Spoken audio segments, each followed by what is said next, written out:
Jungle. Audio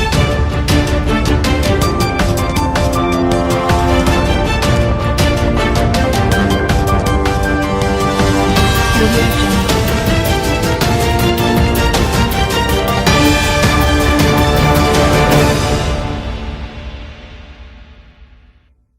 ሰላም ጤና ይስጥልን የተከበራችሁ ቤተሰቦቻችን እንደምን አምሽታችኋል? ምሽቱን አበይት መረጃ ወደ እናንተ እናደርሳለን። አብራችሁን ቆዩ። ትራምፕ ግብጽና ኢትዮጵያን በህዳሴ ግድብ ዙሪያ ዳግም ለማደራደር ደብዳቤ ጻፉ። የአሜሪካው ፕሬዝዳንት ዶናልድ ትራምፕ ግብጽ ከኢትዮጵያ ጋር በህዳሴ ግድብ ዙሪያ የገባችበትን ውዝግብ ለመፍታት ዳግም ለማደራደር ፍላጎት እንዳላቸው ገለጹ።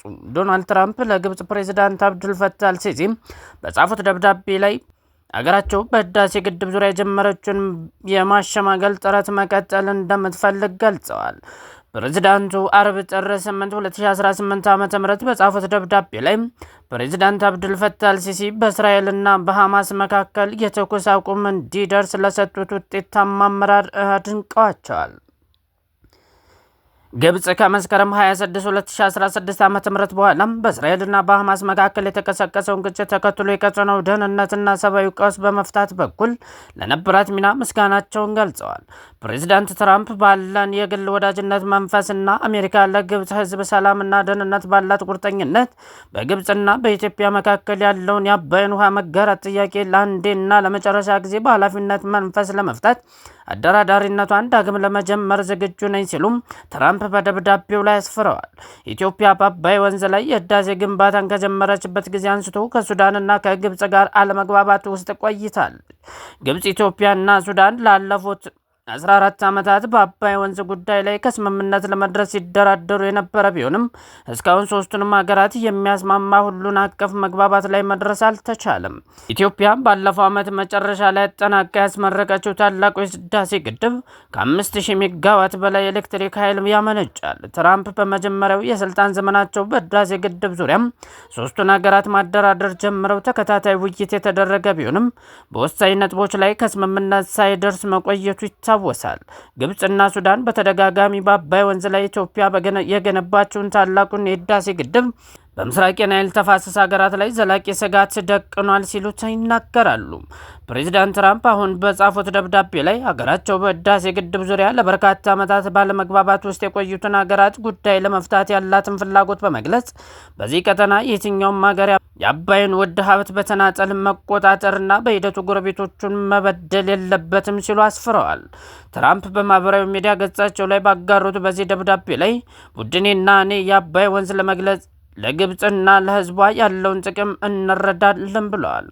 ፕሬዚዳንት ትራምፕ በተደጋጋሚ ስምምነት የዓለም ጦርነቶችን ማስቆማቸውንና ከእነዚህም መካከል አንዱ በኢትዮጵያና በግብጽ መካከል ሲካሄድ የነበረው አንዱ መሆኑን ይናገራሉ።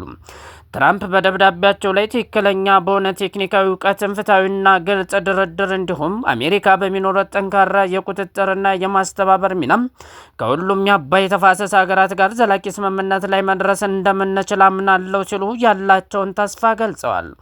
አክለውም ዶናልድ ትራምፕ በድርቅና ለረጅም ጊዜ በተራዘመ ደረቅ ዓመታት ወቅት ለግብጽና ለሱዳን ሊገመት የሚችል ውሃ እንዲለቀቅ እንዲሁም ኢትዮጵያ ከፍተኛ መጠን ያለው ኤሌክትሪክ ኃይል እንደምታመነጭ ያስችላል፣ የተወሰነውም ለግብጽና ለሱዳን ሊቀርብ ወይም ሊሸጥ ይችላል ብለዋል።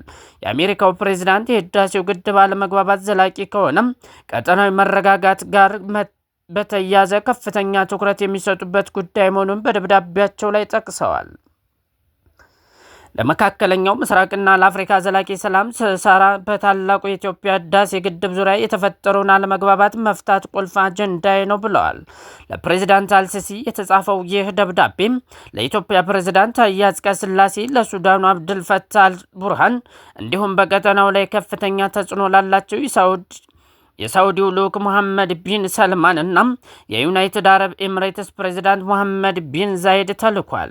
አሜሪካ ሁለቱን ሀገራት ማደራደር መቼ እንደምትጀምር ደብዳቤው ላይ የተገለጸ ነገር የለም። ደብዳቤውን በተመለከተ የግብጽ ሆነ የኢትዮጵያ መንግስት እስካሁን ድረስ ምንም ያሉት ነገር የለም። የአባይ ውሃን በተናጠል ስለመቆጣጠርና በድርቁ ወቅት ከግድቡ ለሚለቀቀው ውሃ በፕሬዝዳንት ደብዳቤ ላይ የሰፈረው ሀሳብ የግብጽን አቋም የሚደግፍ በመሆኑም ወደ ዋሽንግተን እንደሚሄዱ ሲጠየቁ የነበሩት ፕሬዝዳንት አልሲሲ የድርድር ጥሪውን በደስታ እንደሚቀበሉት ይጠበቃል። መንግስታዊው አልአህራም ጋዜጣ በፕሬዝዳንት ደብዳቤ ላይ የሰፈረውን የቋንቋ አጠቃቀም የግብጽን አቋም የሚደግፍ እንደሆነ ተደርጎ ሊተረጎም ይችላል ሲል ጽፏል። ኢትዮጵያ በግድቡ ምክንያት በተፋሰሱ ሀገራት ላይ የሚደርስ ጉዳት እንደሌለ በመግለጽ በተፈጥሮ ሀብቷ በፍትሐዊነት የመጠቀም ህጋዊ መብቷን እንደምትጠቀም በተደጋጋሚ ስትገልጽ ቆይታለች። ግብጽ ግን በግድቡ የውሃ ይዘትና የሚለቀቅበት ሁኔታ ላይ ኢትዮጵያ አስገዳጅ ህጋዊ ስምምነት እንድትፈርም ስትጠይቅ መቆየቷ ይታወቃል። የአሜሪካው ፕሬዝዳንት ዶናልድ ትራምፕ ዳግም ወደ ስልጣን ከመጡበት በኋላ ዋሽንግተን የግድቡን ግንባታ በገንዘብ ደግፋለች ብለው የተናገሩ ቢሆንም አዲስ አበባ ግን ከኢትዮጵያ ውጭ ማንም 74 ሳንቲም በግድቡ ላይ አላዋለም ስትል አስተባብላለች።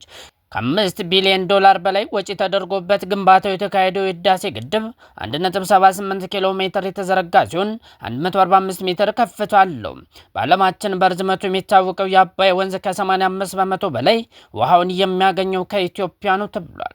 የወንዙን አብዛኛውን ውሃ የምትጠቀመው ግብጽ በኢትዮጵያ ግድብ መገንባቱን የውሃ መጠን ይቀንስብኛል ስትል በተደጋጋሚ ከሳለች። ኢትዮጵያ ይህንን ወንጀላ በተደጋጋሚ ውድቅ አድርጋለች። ግብጽ በአውሮፓውያኑ በ1959 የተፈረመውና አብዛኛውን የወንዙን ውሃ ድርሻ የሚሰጣትን የቅኝ ግዛት ስምምነት በመጥቀስ የወንዙን ውሃ ሙሉ በሙሉ በበላይነት ለብቻዋ የመጠቀም ፍላጎት አላት በማለት ኢትዮጵያ ይህን ሁኔታ መለወጥ እንዳለባት ስትከራከር ቆይታለች። ኢትዮጵያ በአባይ ወንዝ ላይ ያላት ድርሻዋን ባረጋገጠ መልኩ ፍትሐዊና ምክንያታዊ አጠቃቀም ላይ ስምምነት እንዲደርስ እና ታላቁ የህዳሴ ግድብ የግብጽ ውሃ ደህንነት ላይ አደጋ የሚጥል አይደለም ስትል በተደጋጋሚ ገልጻለች። ዘገባው የቢቢሲ ነው።